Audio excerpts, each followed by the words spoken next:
Dungeon Crawler Carl is an amazing LitRPG series by Matt Dinniman, and it has a really crazy and wacky magic system where pretty much anything can happen. But where does it fall on the magic spectrum? Is it soft or is it hard? Who gives a Who cares if the DCC magic system is soft or hard? Well, I do. But the more important question is why we should care. Because magic is a big part of fantasy books, and in this series it is used in a really cool way that really enhances the storytelling. What's the spectrum you keep talking about? I'm talking about the spectrum of magic systems in fantasy. On one side there's the soft magic systems, and on the other the hard ones. Soft magic systems are vague, you don't know exactly what the magic can do or how it works. Think Gandalf in Lord of the Rings. You know that he is a wizard, but you don't know exactly how the magic works or what Gandalf can do. Hard magic systems are the opposite, they are clearly defined. Think bending in Avatar: The Last Airbender. You know what powers the characters have, the rules, the costs, the limitations. I'll explain how all of this helps us better understand the DCC magic a bit later. Moving on. What the is LitRPG? LitRPG, or literally role-playing game, is a genre of books where the characters follow video game mechanics. They're usually dumped inside a video game, though not always. So depending on the game, they can level up, distribute points to upgrade their characters, use an inventory system, etc. Dungeon Crawler Carl is about the main character Carl and his ex-girlfriend's cat, Princess Donut. That's a mouthful.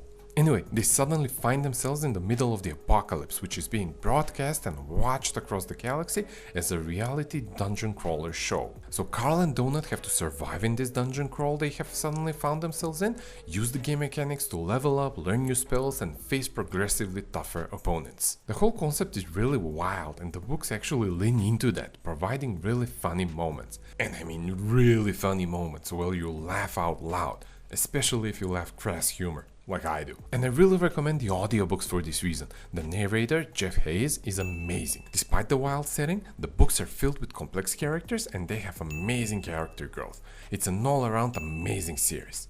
But let's talk about the magic. What can Carl and Donut do? Carl and Donut are basically just like video game characters in an RPG where anything is possible. The spells in the system can do pretty much anything. You often see laser eyes, shields, teleportation, healing, fireballs, custard balls, you name it. But there are limitations. Characters have to have access to the spell to be able to cast it. They can only cast spells they have found in the dungeon and learned. They also need mana points to be able to cast the spell. Just like in a video game, if they don't have enough mana points in the moment, they can't cast the spell. There are also scroll spells, which are consumable and can only be used once. And let's not forget about the magic items, weapons and armor the characters can equip and use. Will you finally tell us where this system is on the magic spectrum? Yes. I would place it somewhere around here, about 60% hard and 40% soft. Just like me right now. Moving on. This is a system where the characters have to follow the game mechanics when using magic. That makes the system hard, with rules, costs and limitations. And Carl is really good at this. He is great at figuring out how he can use the game rules to his advantage. But at the same time, the game is completely unpredictable. Anything can happen.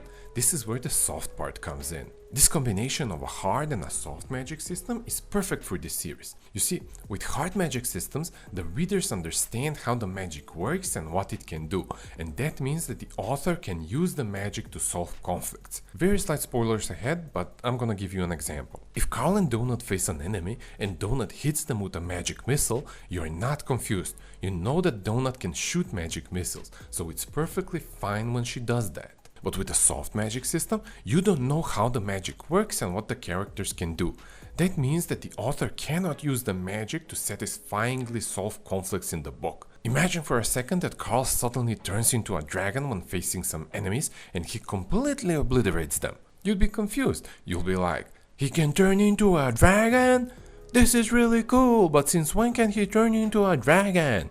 How is he doing that? You won't be satisfied, since this will have come out of nowhere. It's not a good solution to the conflict that the characters are facing. For disclosure, this hasn't happened in the series as far as I've read, but if it does happen at some point, I'm sure it will be perfectly explained with the game mechanics and it will make sense. And don't you dare spoil this series for me. Anyway, Soft magic systems are bad for getting the characters out of trouble, but they are great for creating conflict. When a magic system is soft, it is unpredictable, and since anything can happen, it can be used to satisfyingly create a bad situation for the characters. And this is exactly what happens in Dungeon Crawler Carl. Carl will come up with a brilliant plan to get out of a sticky situation using the game mechanics in a cool way, and we as readers are satisfied because we know and understand the game mechanics. Carl's solution doesn't come out of nowhere. But then the system will throw some unpredictable wrench into the mix, and now Carl and Donut are back in trouble. They have to adapt, learn, grow, level up, and use the game mechanics again in order to survive. This makes the series amazing. It has really cool, satisfying moments, but also some really crazy, wild, and completely absurd situations with lots and lots of really funny moments. And the way the magic works really contributes to that. If you haven't figured out by now, I really like this series and I would recommend it to anyone. Go ahead and read it. Or better yet, listen to the audiobook. And consider subscribing. I post new videos about fantasy and sci-fi storytelling every other Saturday. See you in 2 weeks. Peace.